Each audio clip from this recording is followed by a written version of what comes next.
Ibu, saudara-saudari, Jemaat HKBP Bengkulu yang bertempat tinggal di week 1 sampai week 10. Sebelum kita memulai ibadah pertangyangan Selasa 27 Oktober 2020, kita berdoa saat teduh dimulai.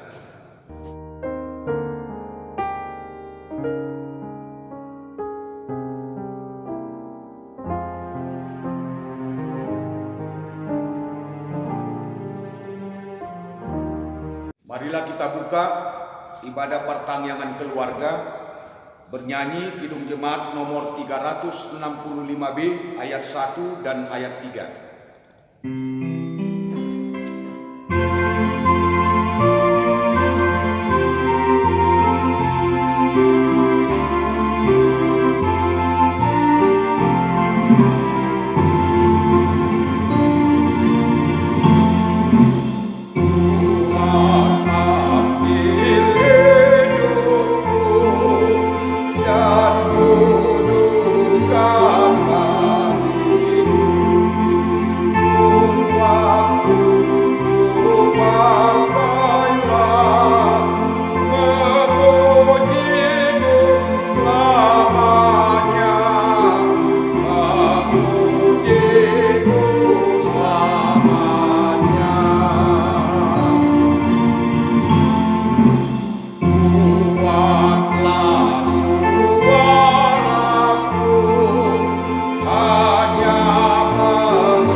Di dalam nama Allah Bapa dan di dalam nama anaknya Tuhan Yesus Kristus dan di dalam nama Roh Kudus yang menciptakan langit dan bumi. Amin.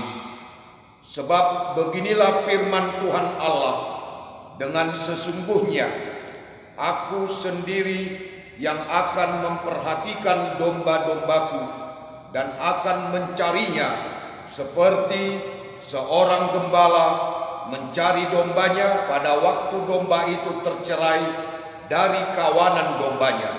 Begitulah aku akan mencari domba-dombaku dan aku akan menyelamatkan mereka dari segala tempat. Haleluya, marilah kita berdoa.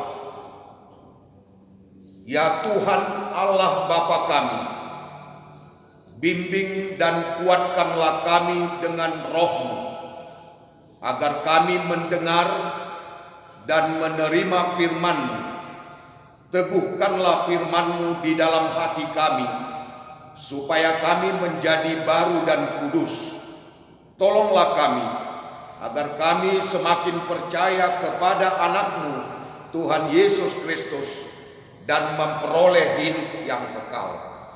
Amin. Epistel buat kita malam ini dari kitab 2 Raja-Raja 23 ayat 1 sampai ayat 14. Sesudah itu raja menyuruh orang mengumpulkan semua tua-tua Yehuda dan Yerusalem.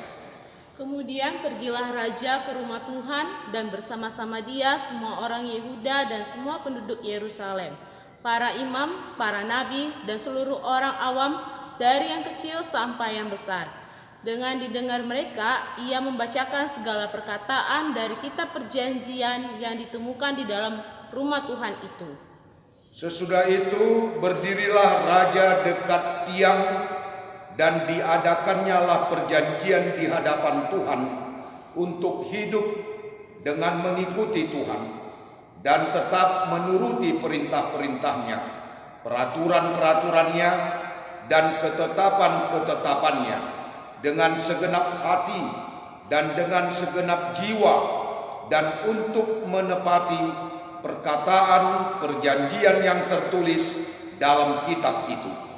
dan seluruh rakyat turut mendukung perjanjian itu.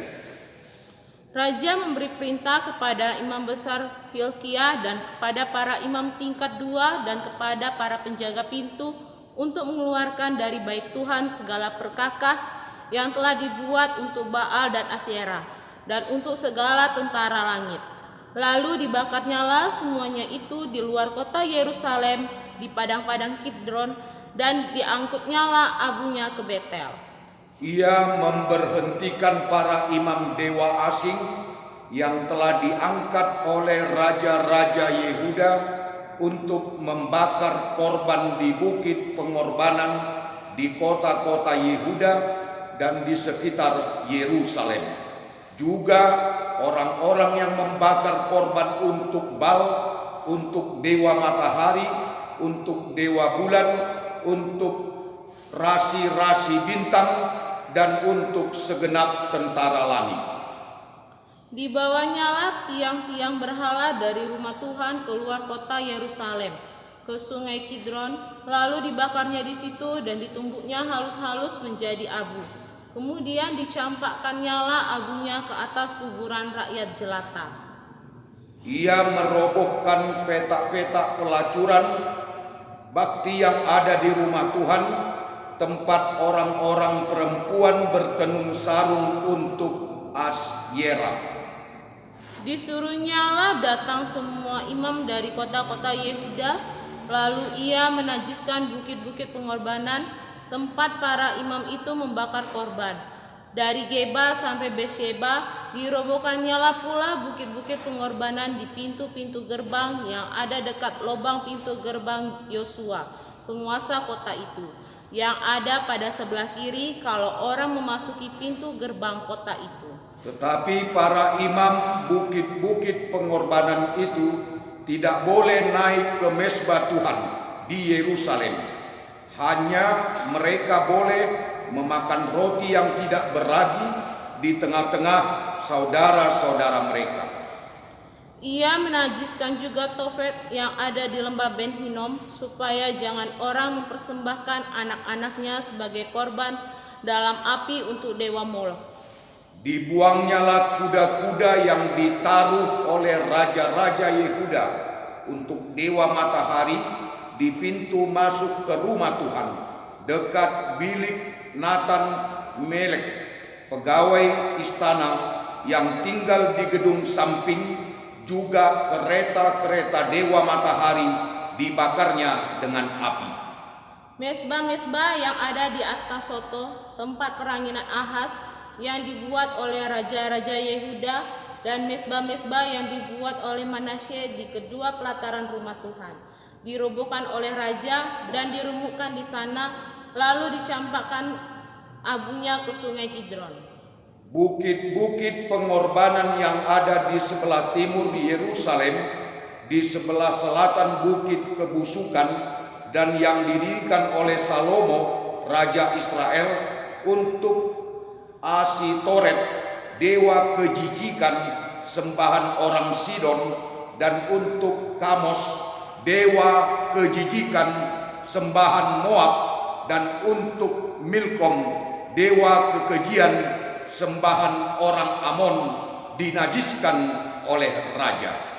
Ia memecahkan tugu-tugu berhala dan menebang tiang-tiang berhala. Lalu ditimbuninya tempat-tempat itu penuh dengan tulang-tulang manusia. Demikian firman Tuhan.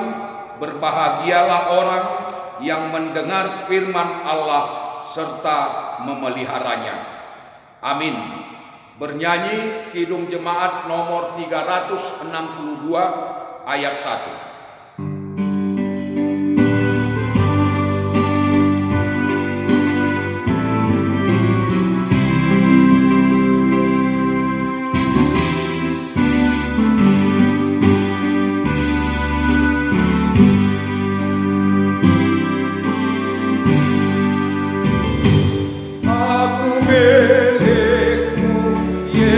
Tuhanku, ku dengar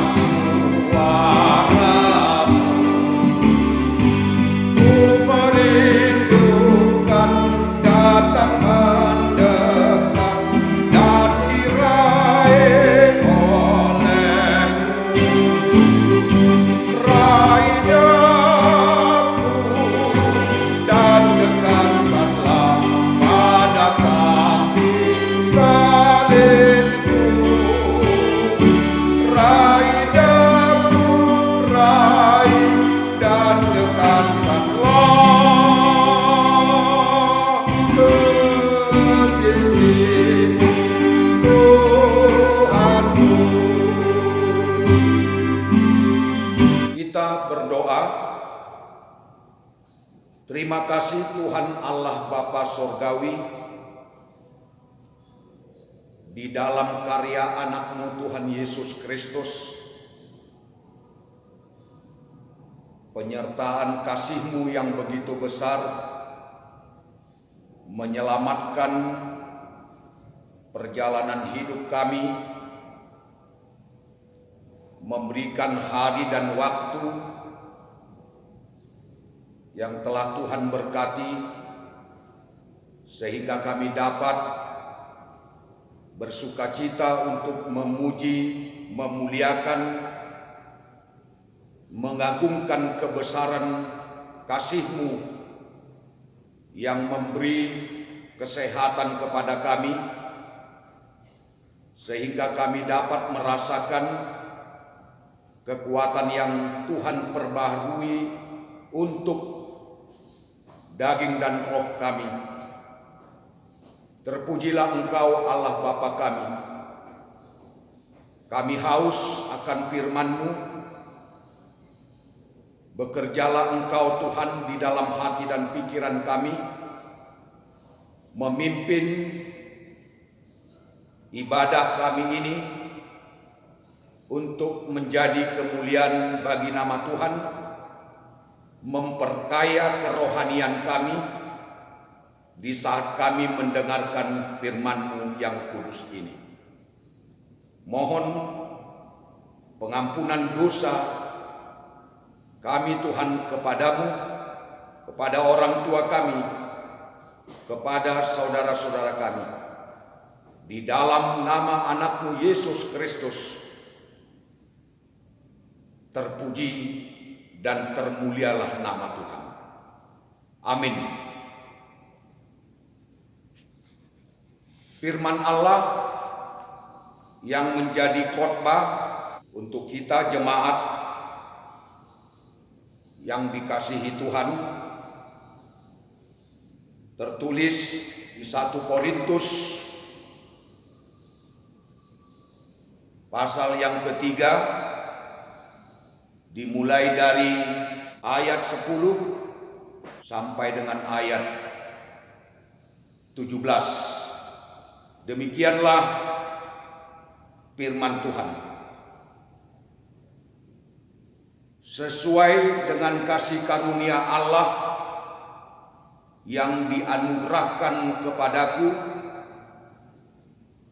aku sebagai seorang ahli bangunan yang cakap telah meletakkan dasar, dan orang lain membangun terus di atasnya, tetapi tiap-tiap orang harus memperhatikan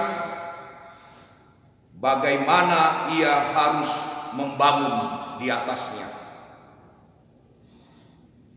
Karena tidak ada seorang pun yang dapat meletakkan dasar lain daripada dasar yang telah diletakkan, yaitu Yesus Kristus. Entahkah orang membangun di atas dasar ini dengan emas, perak, batu, permata, kayu, rumput kering, atau jerami. Sekali kelak pekerjaan masing-masing orang akan nampak,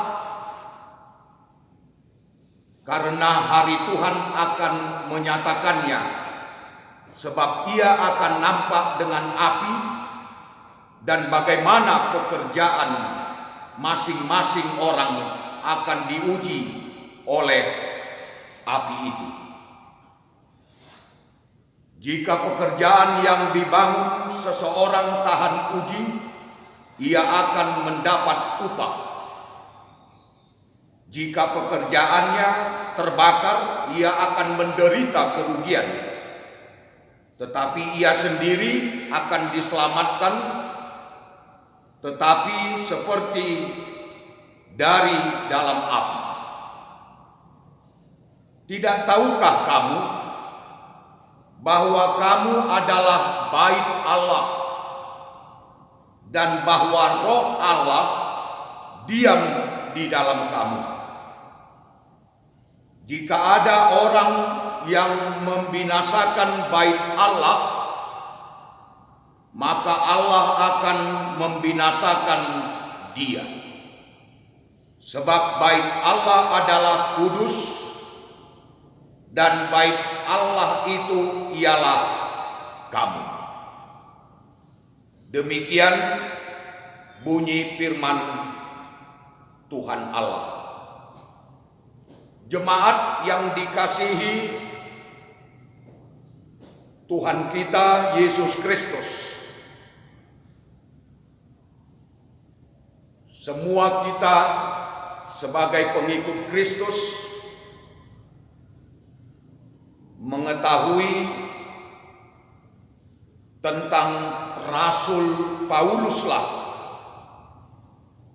yang menginjil di jemaat Korintus. Dia meletakkan dasar bagi jemaatnya. Lalu datanglah Apolos, juga yang disebut hamba Allah, dan yang lain juga, yang membangun di atas landasan Paulus, yang menanam, sedangkan Apolos yang menyiram.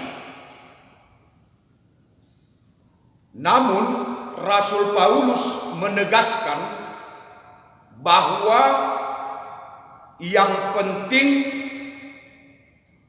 bukan yang menanam atau yang menyiram, melainkan Allah yang memberi pertumbuhan. Karena itu yang penting bukanlah yang menanam atau yang menyiram, melainkan Allah memberi pertumbuhan.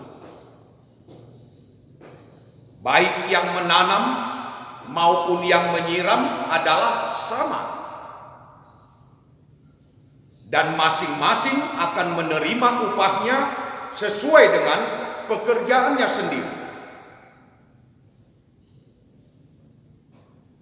Yang terpenting dalam membangun adalah dasar bangunan tersebut.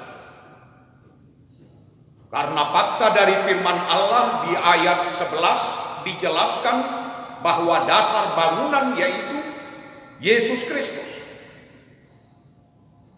Karena tidak ada seorang pun yang dapat melakukan dasar lain daripada dasar yang telah diletakkan, yaitu Yesus Kristus. Tentu kita memberi sesuatu pertanyaan yang kemudian kita bertanya, siapa yang membangun? Dan apa yang dibangun? Siapakah yang dibangun? Dan siapakah yang membangun? Coba kita lihat itu di ayat 10. Sangatlah dijelaskan yang membangun adalah orang lain. Sesuai dengan kasih karunia Allah yang dianugerahkan kepadaku, aku sebagai seorang ahli bangunan yang cakap telah meletakkan dasar, dan orang lain membangun terus di atasnya. Tetapi tiap-tiap orang harus memperhatikan bagaimana ia harus membangun di atasnya. Kata orang lain bisa mengacu kepada Apolos, bisa juga mengacu kepada kita sebagai orang-orang yang percaya kepada Tuhan Allah Yesus Kristus. Karena ada yang harus menjadi perbandingan setiap kita untuk mengkoreksi dengan perkataan yang disampaikan oleh 1 Petrus 2 ayat 5 ini, dan biarlah kamu juga dipergunakan sebagai batu hidup untuk pembangunan suatu rumah rohani bagi suatu imamat kudus, untuk mempersembahkan persembahan rohani yang karena Yesus Kristus berkenan kepada Allah.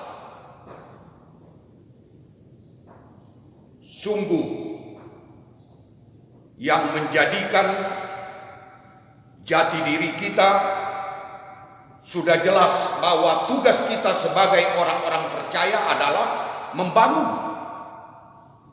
Apa yang dibangun? Di ayat 9 memperjelaskan ke permukaan kita, kamu adalah ladang Allah, bangunan Allah. Tentu penyampaian dengan kata kamu berarti kumpulan bangunan Allah, atau dengan kata lain kumpulan orang-orang percaya. Jadi sudah jelas bahwa tugas dan tanggung jawab kita sebagai orang yang percaya adalah membangun bangunan Allah, membangun orang-orang percaya, dan lain sebagainya, supaya orang sungguh dan sangat banyak memperkayakan kerohaniannya, membangun hidup rohaninya, percaya dan sungguh percaya dalam fondasi pembangunan hidup kerohanian. Seperti apa hasil pekerjaan membangun kita? Hasil pekerjaan membangun kita akan diuji oleh api. Itu tadi dikatakan. Jadi yang diuji adalah hasil pekerjaan kita membangun. Karena pekerjaan adalah kegiatan yang tidak bisa diuji oleh api.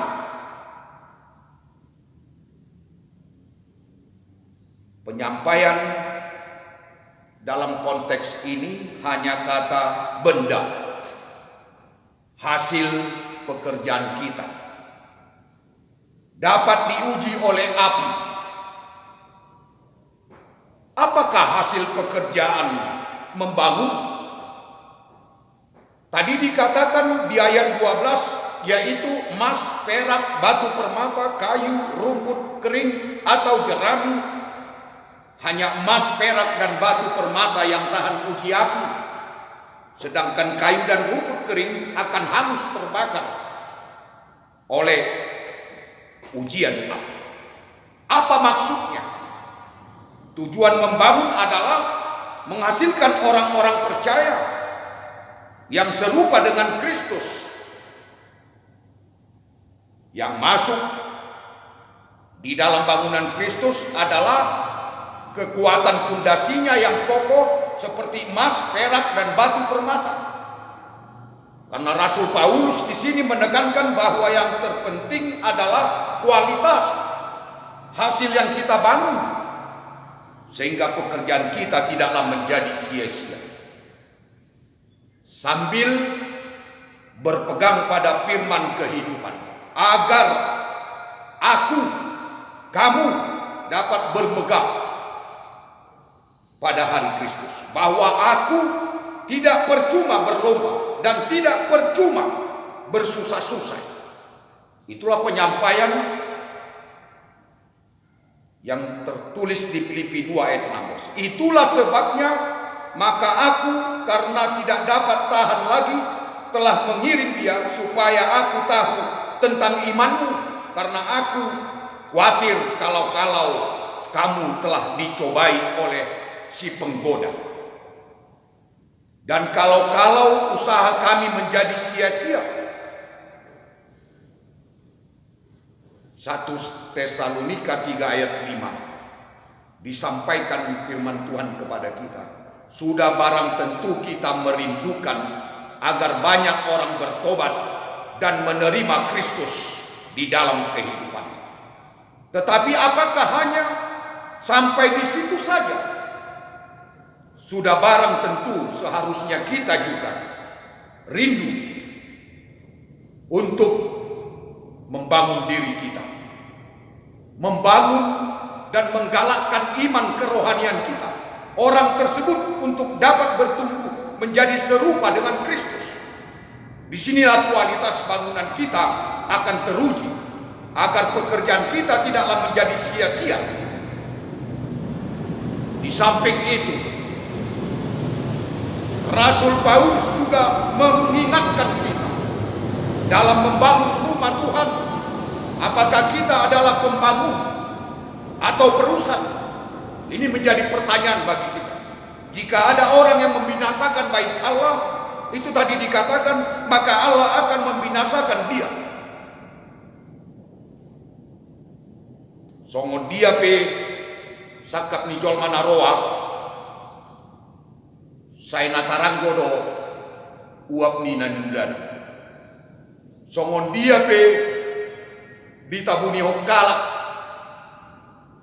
bakke ikotaranggodo uap ni bakkena.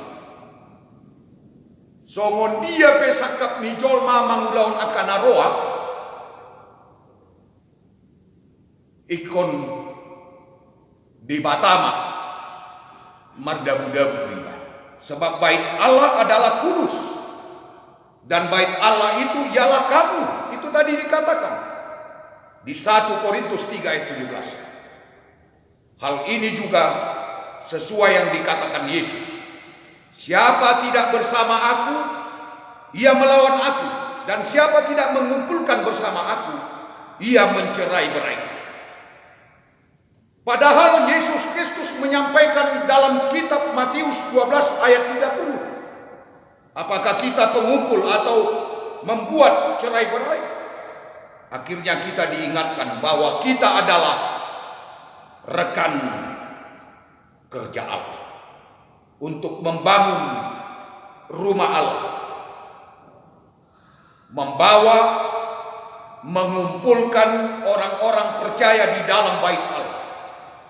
Dalam membangun rumah Allah, ada beberapa yang harus kita ingat dan kita lakukan di saat Tuhan masih memberikan napas kehidupan bagi kita. Apakah kita sudah meletakkan dasar di atas dasar yang benar, yaitu Yesus Kristus? Kualitas apakah yang akan kita hasilkan? Apakah itu kualitas emas, perak, dan batu permata yang tahan uji api, atau hanya rumput kering dan jerami yang hangus dibakar api? Kalau kita masuk di dalam kelompok itu, segeralah kita meninggalkannya dalam bentuk tabiat perilaku yang tidak berkenan dan tidak pas di hadapan Tuhan Allah. Dalam membangun rumah Allah, apakah kita menjadi pembangun atau perusak? Oleh karena itu, hendaklah kita senantiasa mengandalkan kasih karunia Tuhan, bukan kekuatan manusia, agar hasil pekerjaan kita tidak menjadi sia-sia pada akhirnya. Tuhan Yesus memberkati firman-Nya dan selalu bekerja di dalam hati dan pikiran, serta memandu setiap perjalanan hidup dan rencana kita. Amin. Kita berdoa. Terima kasih ya Tuhan Allah Bapa kami, buat firman Allah ini yang telah tertanam di dalam hati dan pikiran kami. Mohon kasih-Mu Tuhan untuk memberkati firman-Mu yang kudus ini yang telah kami dengar. Kiranya Tuhan mengecamkannya ke dalam hati dan pikiran kami, agar Engkau Tuhan dengan kuasa-Mu seiring untuk menuntun perjalanan hidup kami,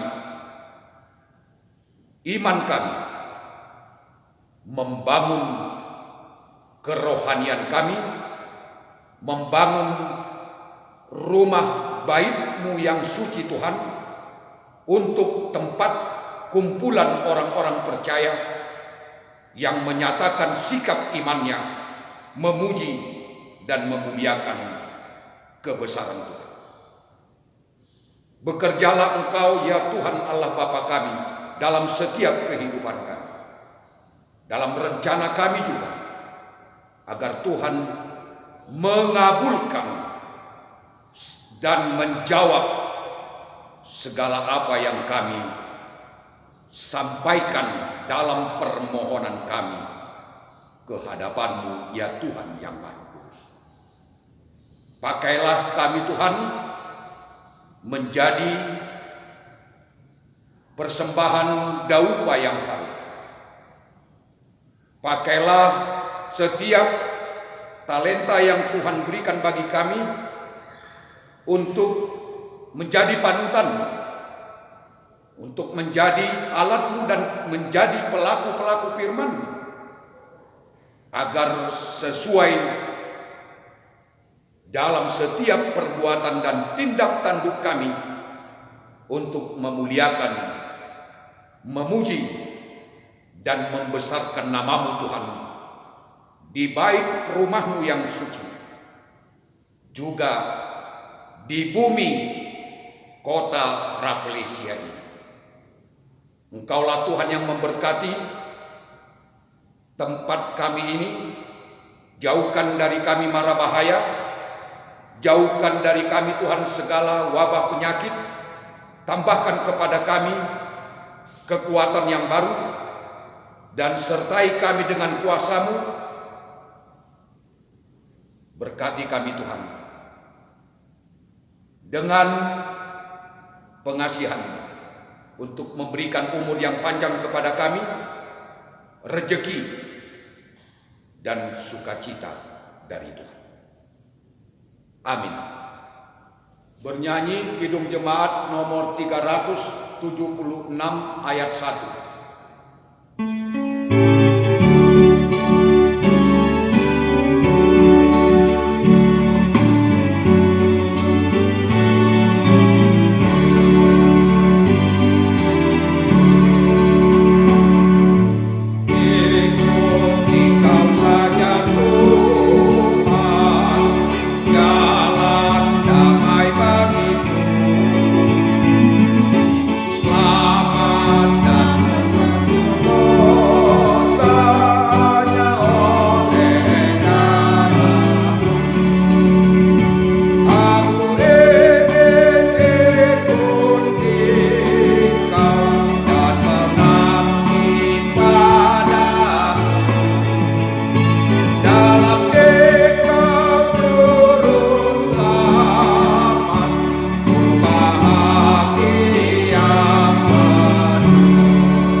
Doa dari seorang anggota keluarga.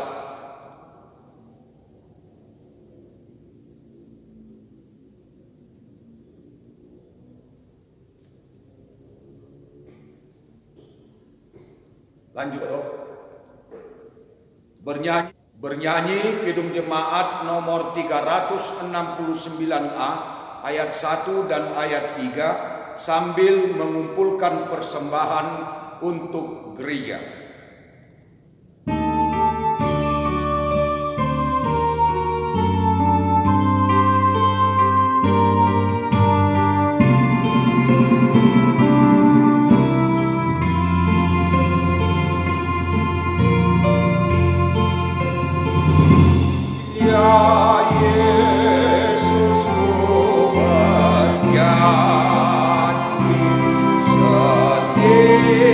Setiap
padamu,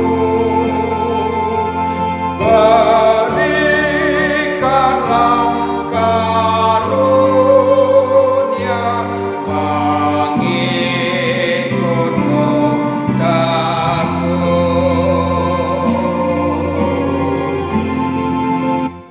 Marilah kita bersama-sama mengucapkan doa Bapa kami yang di sorga. Bapa kami yang di sorga, dikuduskanlah namamu, datanglah kerajaanmu, jadilah kehendakmu di bumi seperti di sorga. Berikanlah kami pada hari ini makanan kami yang secukupnya, dan ampunilah kami akan kesalahan kami, seperti kami juga telah mengampuni orang yang bersalah kepada kami. Dan janganlah membawa kami ke dalam pencobaan, tetapi lepaskanlah kami daripada yang jahat, karena Engkau punya kerajaan dan kekuasaan dan kemuliaan sampai selama-lamanya. Amin. Kasih karunia Tuhan Allah Bapa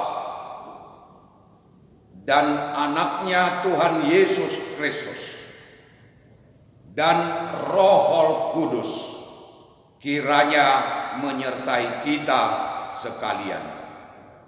Amin.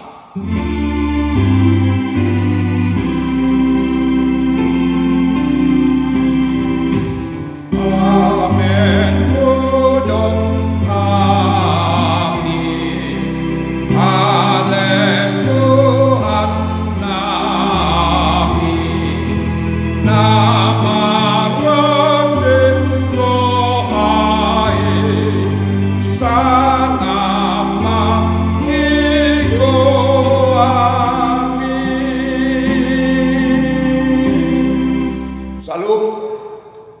selamat beribadah. Kiranya Tuhan Yesus Kristus, Raja Gereja, tetap dan selalu melindungi kehidupan kita. Amin.